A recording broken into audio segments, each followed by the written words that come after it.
Welcome to the Lead at the Top of Your Game podcast, where we equipped you to more effectively lead your seat at any employer, business, or industry in which you choose to play.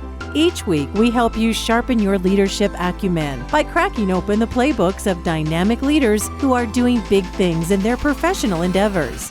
And now your host, leadership tactics and organizational development expert, Karen Farrell Rhodes.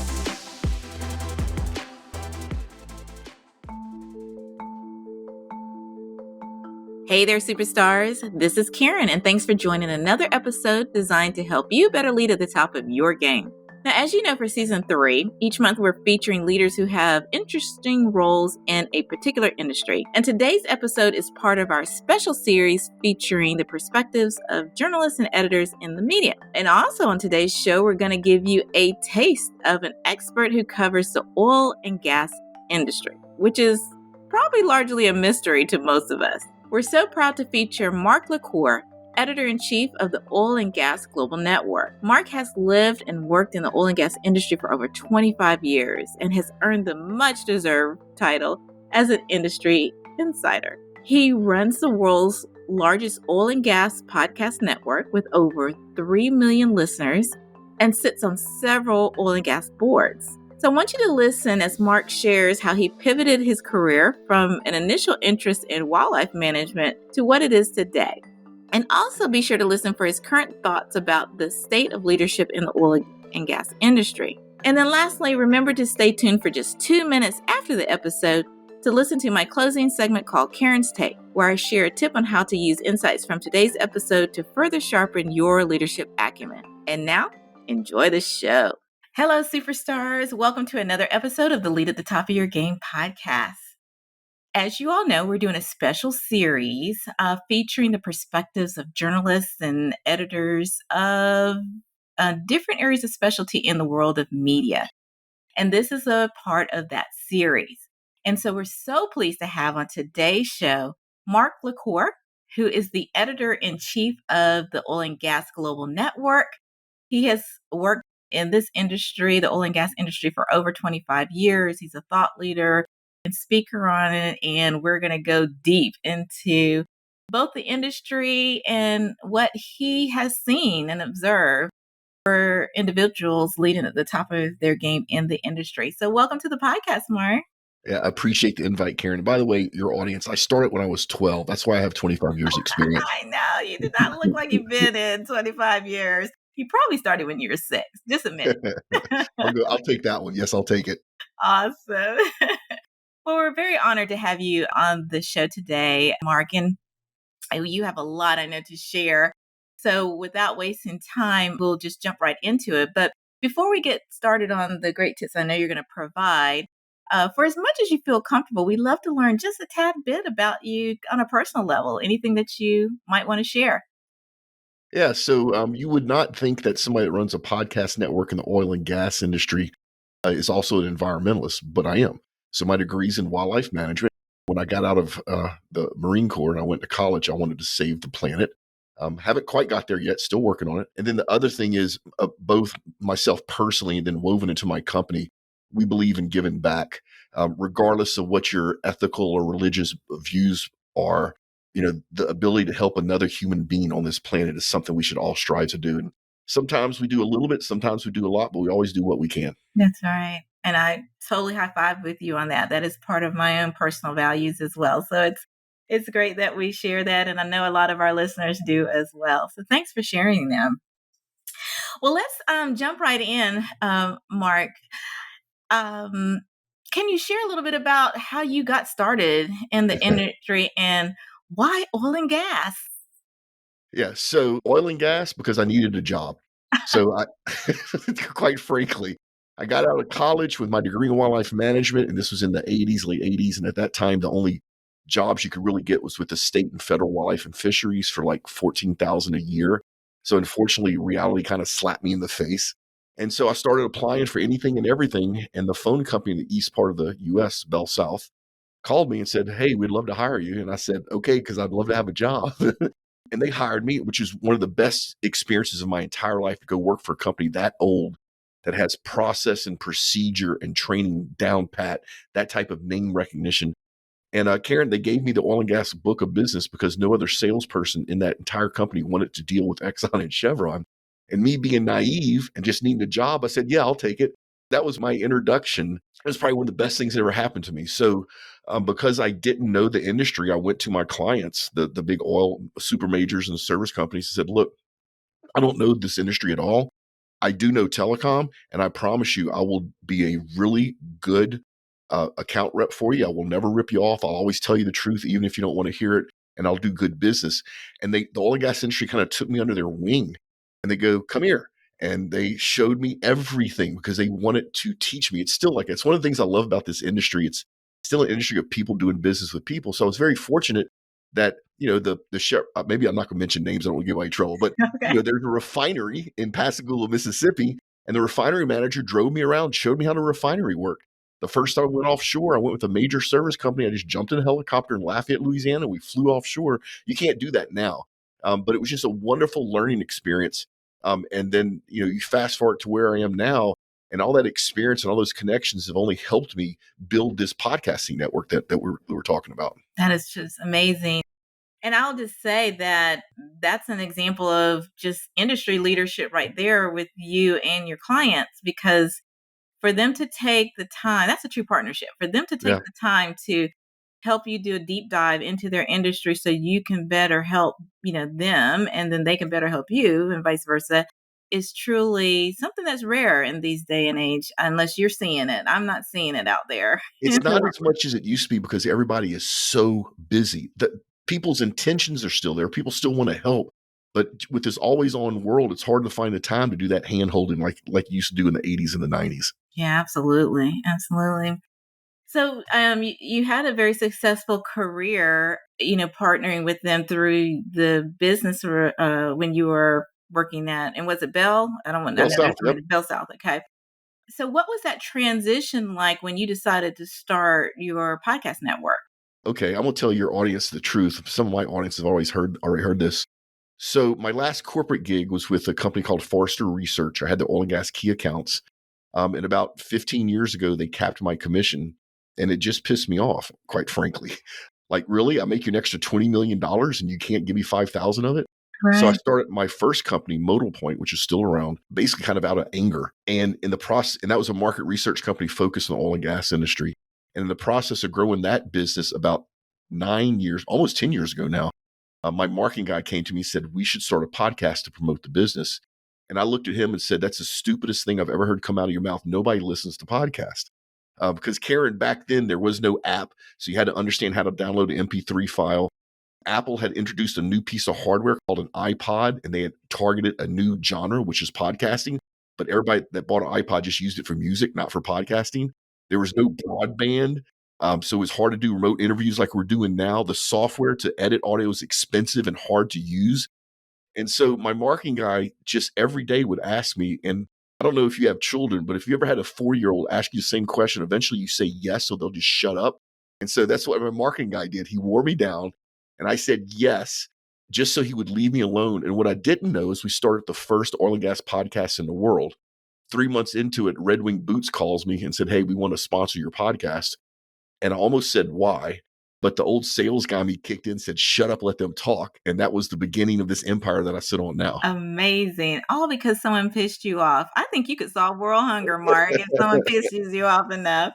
But that is amazing. But I don't want to downplay it either, because sometimes it's those life-changing events that affect your core, your emotions, your values, that yes, you might have a gut reaction to, but you never know when you take action what's right around the corner. And it sounds like it was beneficial. 100%. You never know where you're going to end up. That's true. Fantastic. Well, let's move into some of your thoughts on leadership. And one of the questions I love to highlight or spotlight is, if there are any either individuals or companies, either famous or not, that are doing big things in the oil and gas industry. Let's start there, and then we'll talk about some of your theories in leadership overall. But is there someone that you can either name or not name or give kudos to that are doing big things in the oil and gas industry? there's been so much change, and there's been more change in the last 5 years than the previous 20. Some And why of do it you was think that is? it's a combination of things. One is for the first time in almost its history, the oil and gas industry is facing a lot of negative public perception, right? 20 years ago, people were excited if you got a job offer by Exxon. Now people think ExxonMobil's destroying the planet. That limits our ability to hire and retain talent. At the same time, the world's energy needs are going up. And right now, I'm telling you right now, I'm a big fan of renewables, but renewables have their place. And hydrocarbon energy is the easiest way for the earth to provide cheap, reliable energy to the world. That changes things like culture and education. And all of that wrapped together means that the oil and gas industry, for as long as I've been in for the first time, are doing things differently, which is wonderful to see. You're seeing technology companies come in. I mean, Amazon, IBM, Microsoft, SAP, Oracle, and really helping make a difference. You're seeing artificial intelligence, robotics, big data analytics, all stuff that other industries had adopted a while ago. And this industry, quite frankly, didn't have to. And now, in a lot of ways, we have to. And it's a beautiful thing that we have a new, younger workforce. One of my pet peeves the last 25 years in this industry, and I have a passion for oil and gas industry, but you hear this all the time. Well, we've never done that before. And to me, that is not an excuse. Well, just because you've never done it before doesn't mean there's not a better way. And this new younger workforce is coming in, doesn't say that. They go, show me, let's try something different. And so you bring all that together, and it's just the perfect storm for innovation and even things like startups.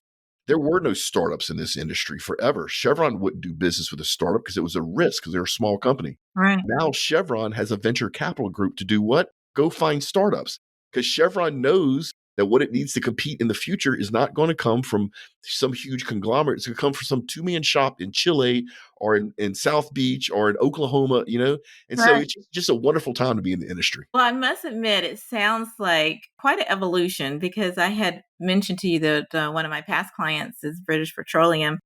And this was a while back before those 5 years. And one of the things that they were trying to tackle is I'm not giving away any secrets. They talked about it a lot, is that they were trying to become more agile. And, they had so many different departments that were operating wonderfully, but in their own silos. And they were trying to, promote a lot more cross department collaboration, awareness, and what have you. And it was kind of ingrained in the culture that you kind of come and do what you do and do it well and keep it rolling. And they wanted to be more agile because they saw where the future is going. So it's so great to hear that that's starting to break through in the entire industry now. That's Yeah, so amazing. you got to see behind the curtain. I And did.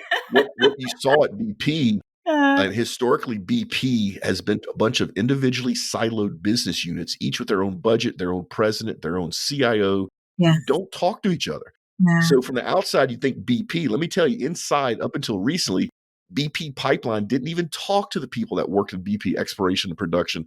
Those people did not talk to the people that worked in BP refining. And so you have all these multi-billion-dollar lines of business that literally, if they would just talk to each other, would drive millions of dollars Oh of my God. efficiency. But because they've never did it before, they would tell you, we've never done that before. And they just kept on doing it the merry way. And now you're seeing that change, and it's wonderful. It is wonderful. You're absolutely spot on. I had to drop the mic on that one. That was exactly what we saw. What other evolutions are going on in the oil and gas industry right now? Anything else that comes to Some mind? really cool stuff. So, speaking of BP and Beyond Petroleum, when they changed their name, Yeah. about 15 years ago, a lot of big companies in this industry jumped on the renewable bandwagon. And quite honestly, it was greenwashing. They did it for PR and marketing reasons, not really wanting to understand the renewable industry. And in my book, energy is just energy. Not that long ago, we thought killing whales was a great way to light our homes. That was not a good idea, Not at all. right? We started off with biofuels, burning wood, which unfortunately still a lot of the world still does that, burns wood and cattle dung for fuel. And so what's happened recently is the industry has stopped, turned around and went back and looked at renewables, not from a greenwashing point of view or not from a marketing point of view, but can we make money at it? Now that sounds selfish, but it's not. If you want solar or wind or geothermal or hydro to stand on its own, it needs to be profitable. It cannot be propped up by subsidies forever, right?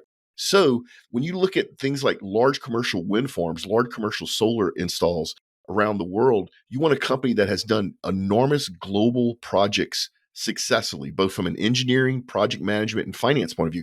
Who's better than that than Exxon or Chevron or BP or Shell, right? So it's a natural fit for them to look at renewables and see if they can make money at it. And there's that pendulum swings back and forth. Unfortunately, we have politics involved in our energy mix. And I'm not going to pick one side over the other, but I will say this much here in the US. One side hates us, the oil and gas industry, so that doesn't help anything. The Right. other side has no idea what we're doing. Well, that doesn't help anything either, right? Right. So we need to disconnect politics from energy Yeah. because unfortunately, there's still babies being born in Africa by candlelight. That should not happen in 2023, It's right? There should not be a shortage of fresh water or food or medical supplies. We have the resources in the Western world. Here and in Europe, we just haven't figured out a way to share it with the rest of the world. We got to get our politics out the way so that we can help everybody. And then we figure out what energy mix works wherever you are and whatever point in time that you're in. And I must say, Mark, so yes, and I must say that it doesn't help, and from Karen's opinion, it doesn't help that, we keep hearing record profits from big players in the oil and gas industry, and we're not able to tackle that, the renewables, especially when you think, and let me go back to another thing you said earlier. You said we can't subsidize it forever. We can't. But there's an argument about that for food too. We subsidize our food and farmers and have done it for years, and I don't see that ending either. I just think we're going to need to continue for a while until, to your point, some of the big players can figure out the business model that makes sense, right? Yeah. Or am Yeah. Let I me talk thinking about about this wrong? no, you're right. Let me talk about the big profits for a second, because Okay, that's something that a lot of people don't quite understand. sure. So this industry is cyclic. It's also very expensive. If you today in 2023 wanted to go drill a well in the Gulf Coast in deep water, you could pay about $1 billion, not a million, $1 Wow. billion to the federal government to get that lease. You have 10 years to make money off that before it gets thrown back in a pot and auctioned off again. Now you got to go rent an oil rig. That's $1 million a day. And you got to staff it. That's $600,000 a day. So you got, for one well in the Gulf of Mexico, you have 1 billion out the door, 1.6 million a day, and only 70% of the oil wells in the world are profitable, which means you have a 30% chance you just wasted all that money. No other company in the world except maybe Apple has enough cash to get in this industry, right? It's capital intensive, which means for some time, like from 2017 to 2022, or 2020, let's say, we lost money, hundreds of billions of dollars, right? But we're okay with that because when the pendulum swings, we'll make that money back. However, the public never pats us on the back when we lose billions. They only talk to us when we make billions, right? And if you look at the actual margins, McDonald's makes more margin year over year, better profit margin than any oil and gas company, right? McDonald's makes a steady 26, 27% profit margin. Exxon makes 10 or 11%, right? So Wow. you have to understand that it's very capital intensive, that we lose billions and that sometimes we make billions. And the reason that we've made so much money lately is the world is in an energy shortage. And we're in an energy shortage because our world's politicians try to push renewables too fast. I'm Mm. being very clear here. Renewables have their place. I love them, but you can't push them too fast, right?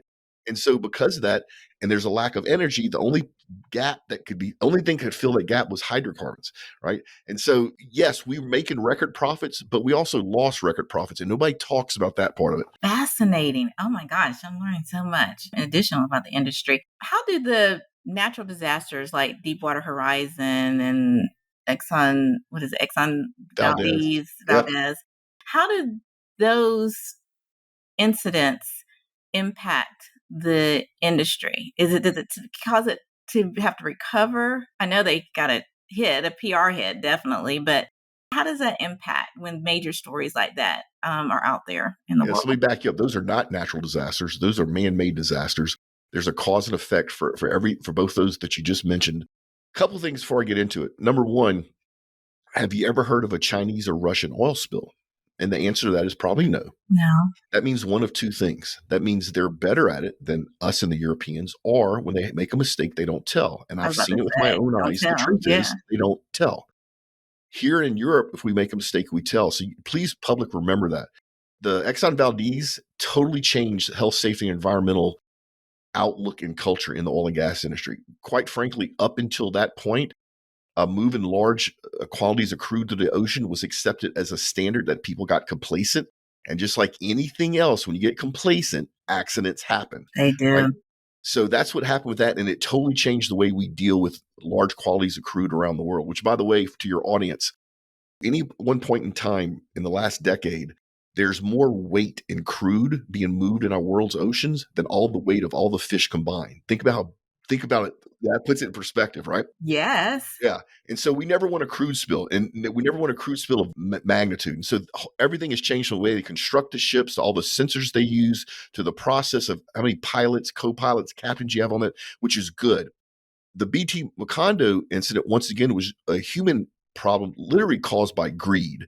Speaking of BP paid Halliburton to hurry up and plug and abandon that well, which means Halliburton had a financial incentive to do it as fast as possible. And when you're dealing with a well, you don't want to do anything as fast as possible. You want to do it right, right?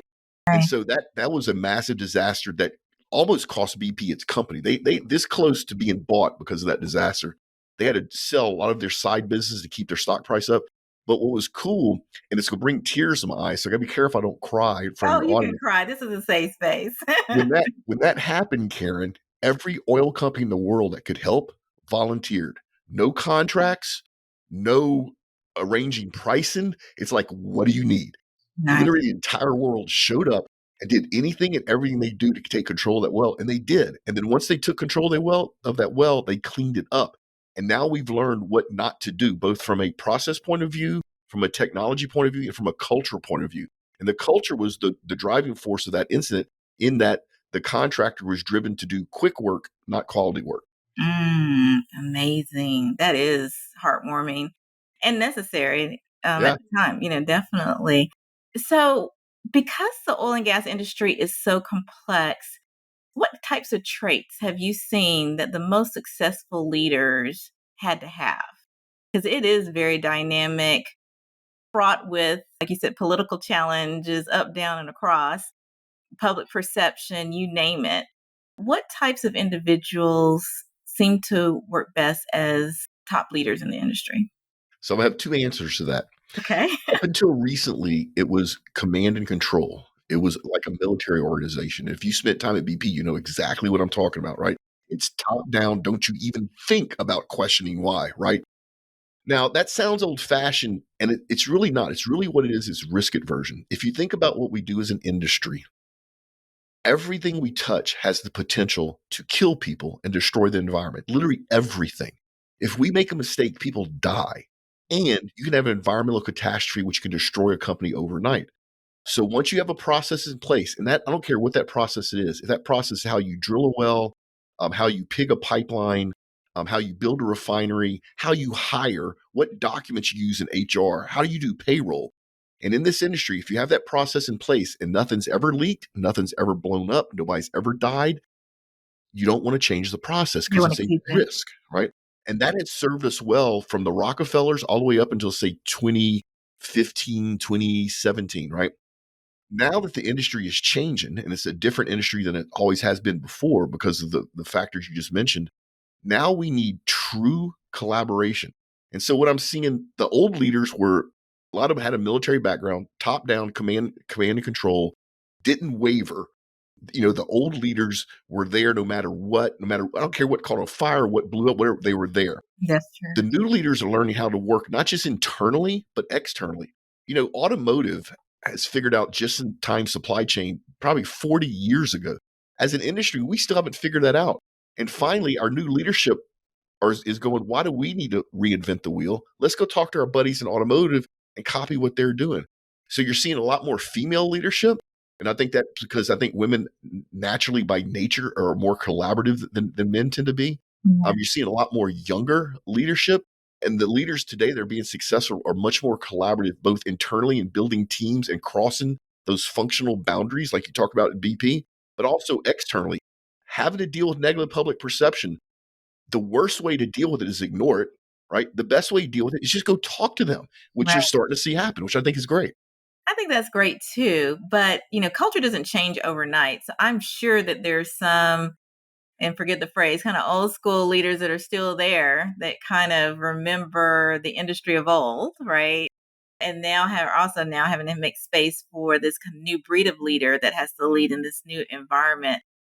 So I'm just curious how, and you may not have the answer to the question, but I'm just curious how it starts like the culture is transitioning now, but I'm still wondering what additional roadblocks do they have to tackle? Is it time and It's a reinforcement It's of? a couple things. So you're right in that the old guard is still around, although they're not in complete power like they used to be. Karen, I sit on the board of the API. I'm 58 years old. They call me the kid. Can you imagine how old these guys are if they call me the kid and I'm 58 years Yeah. old? Yeah. Unfortunately, years, not just me, but I've seen other people. I've seen like a lot of organizational development psychologists get hired as coaches to try to tackle this problem. Unfortunately, for these guys that have done it the same way for so long, these men and women, mostly men, unfortunately, I don't think you can change them. I It's think you have to right. wait. And I hate to say this, but the reality is I think you have to wait for them to retire and Yeah. leave the industry so new, younger, fresher thinking blood can come in. And it's happened. It's actually happening at a record pace right now. Wow. Now, don't get me wrong. This older guard has forgotten more about the industry than I'll ever know. Right? They started when they were 17-year-old in West Texas out on a rig somewhere, and they moved their up to executive management. And that Mhm. type of experience is invaluable. The Sure. person that's replacing them probably came from a MBA background, super intelligent, collaborative, understands modern businesses practices, but they didn't start on a rig. They've never picked up a torque wrench. So let's see what happens. So first thing, you can't change where it's going. It's already headed that direction. Right. Secondly, let's see if that lack of frontline experience makes a difference. I don't know yet. I think it's still too early to tell. Too early to tell, huh? Interesting. Well, let me turn the tables and talk about you just a tad. Because you have, been in the industry so long and you have a lot of connections, it can't be easy to run a podcast network in this industry. So I'm curious your leadership style and how have you able to be so successful thus far? Part of it's luck. Like I said, we accidentally started the first oil and gas podcast in the world.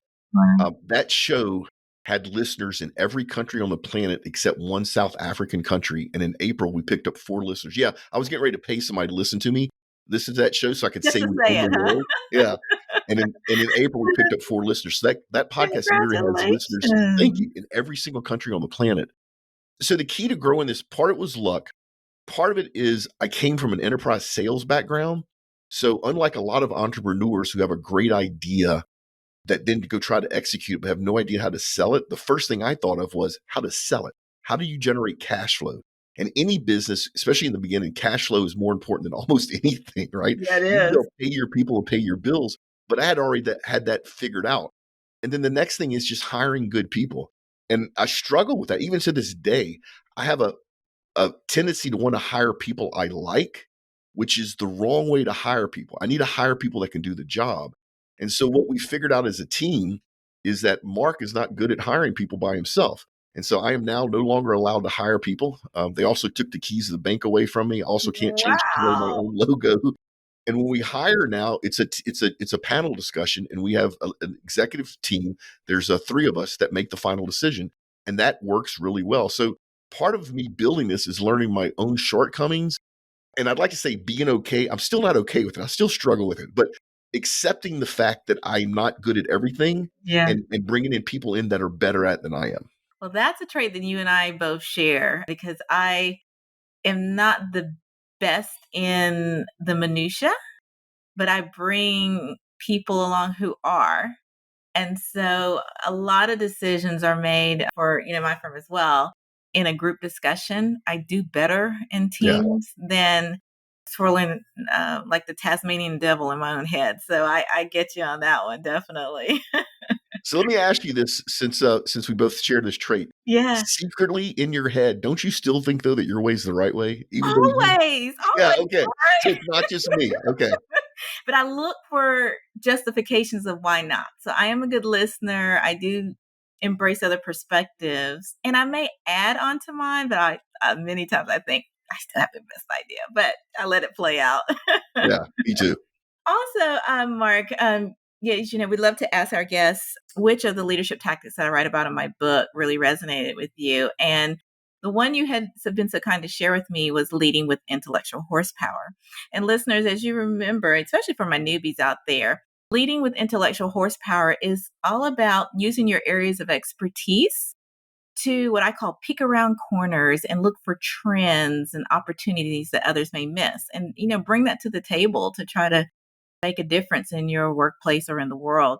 So I'm just curious, Mark, why would leading with intellectual horsepower really resonate with you? Because it's exactly what I do. I'm glad you said that.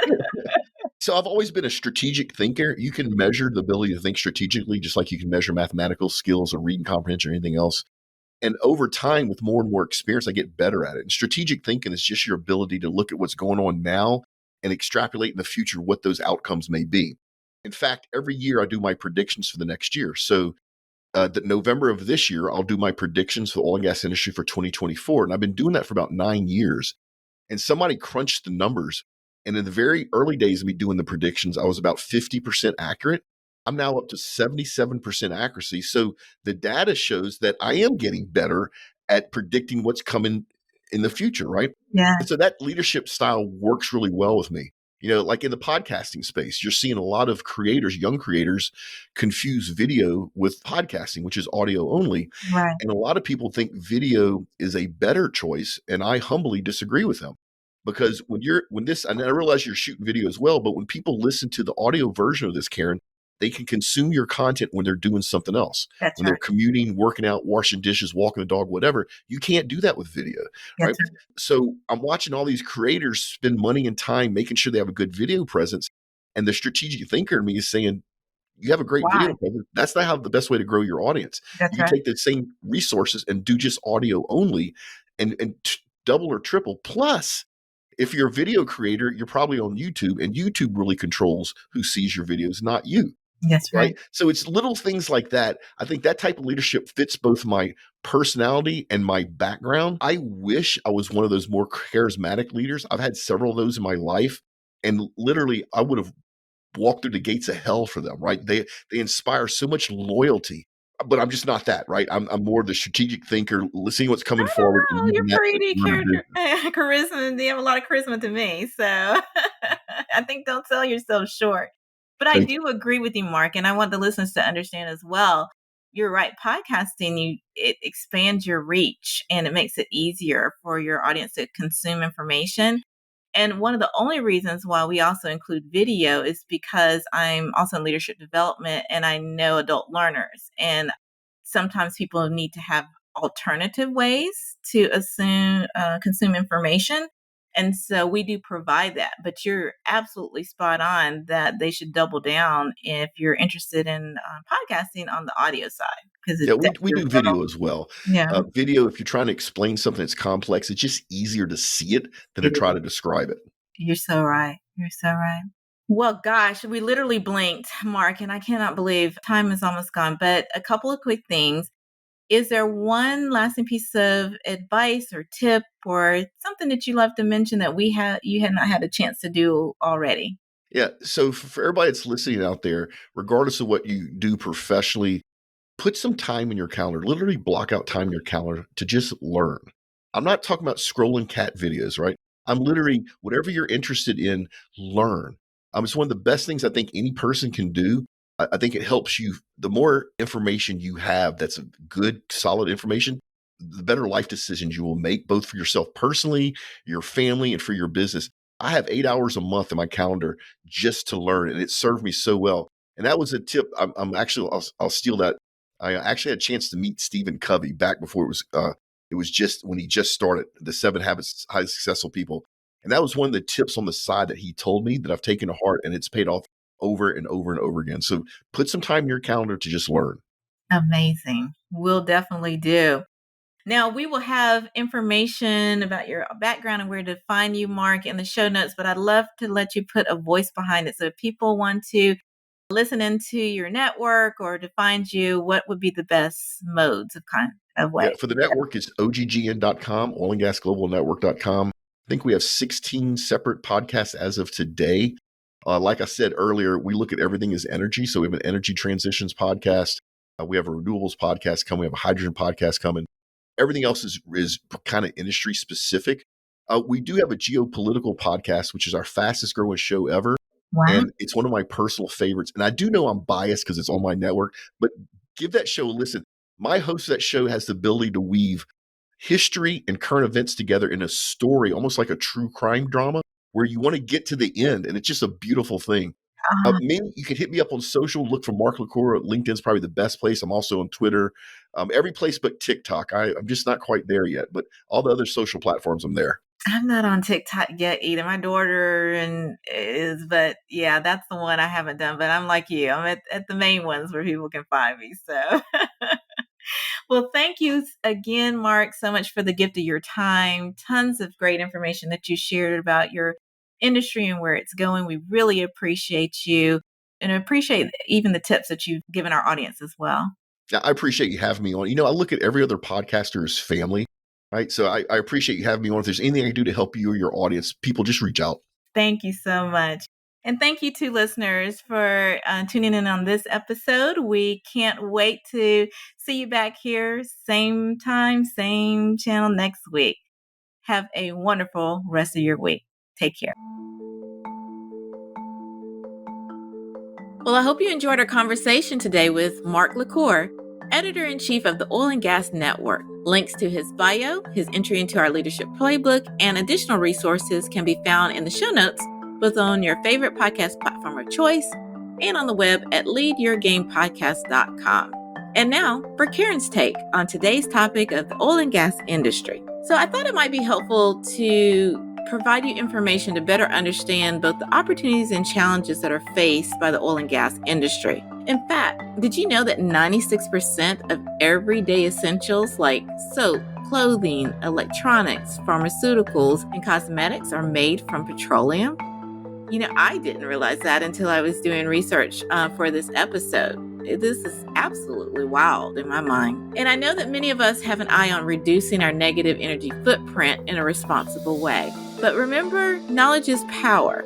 So I encourage you to get more curious about this industry that affects our daily lives. So in the show notes, I want you to be sure to check out 3 resources in particular. The first is an article on how the U.S. oil and gas industry works by the Council on Foreign Relations. It's an absolutely fascinating and quick read. The second is a resource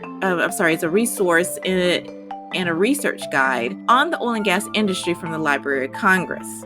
And the third is Mark's resources that he offers via the Oil and Gas Global Network on oggn.com. There's just absolutely priceless information there. So be sure to subscribe to his newsletter and podcast to stay up to date on the twists and turns of this sometimes volatile industry.